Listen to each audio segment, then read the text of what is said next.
For the 2010 YZ250F, we started with a blank sheet of paper and we wanted to create a 250F that was unique unto itself, not a scaled down 450 as our bikes have kind of been in the past where they shared a lot of 450 parts. For this year we wanted it to be all its own, a little smaller, a little more compact, a little nimbler, just basically give you a lighter feeling motorcycle with the same performance and reliability we've always had.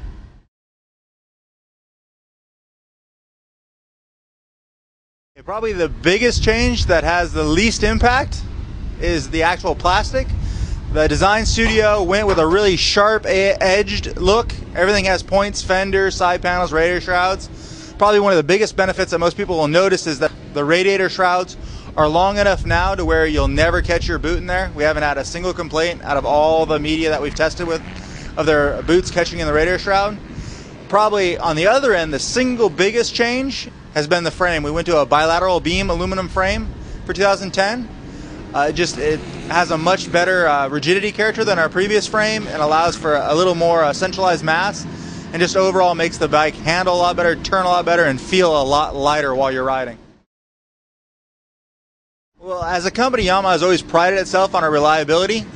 That pretty much comes first before anything else. We want our bikes to be fast, but we also want them to last, because a broken bike is a very slow bike. So basically we made a bunch of little changes, basically to let it have a lot of low-end grunt, make it really easy to ride, and just basically let everybody from beginner to expert have a real fun time riding the bike.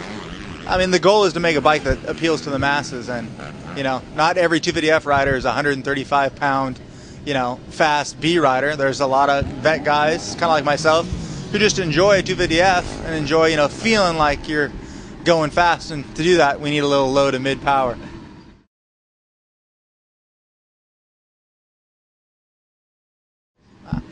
Basically starting in 06, we did a 50th anniversary yellow and black colorway. It was a big hit. Everybody kind of loved it. Yamaha's corporate colors are white and red. So ever since then, starting in 07, we've offered kind of a limited edition white and red model. This year's model comes with a gold chain and black wheels, whereas the blue one comes with silver wheels and a black chain. Actually, the bike's become so popular, it's almost 50-50. It's not quite as limited as one would like to think, but it's still just kind of a cool option for riders to have.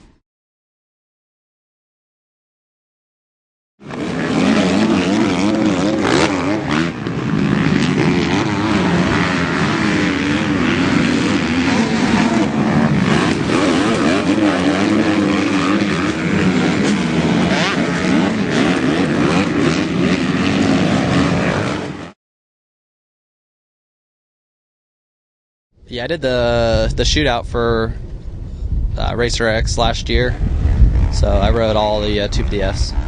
I always felt like the Yamaha handled pretty good and all that, but I always felt like it was a little bit down on the motor, and this year it felt like the motor, they stepped up and got a little bit better motor in the bike, and it makes it fun. You know, it revs out a little bit more, and you can go through the gears. So I think it's better than last year for sure.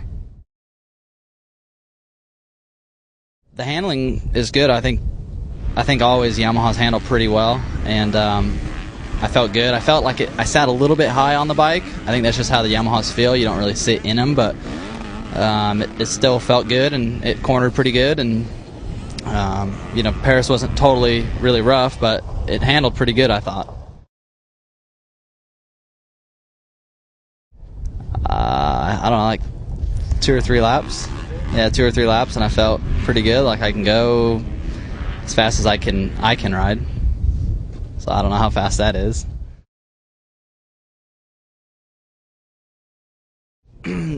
Yeah, I would for sure consider this bike. You know, just little things you can do with the motor, and I think all the bikes have come so far that you can just do little things here and there, and the bike becomes a completely different bike. But just maybe a little bit to the motor, and get the suspension to.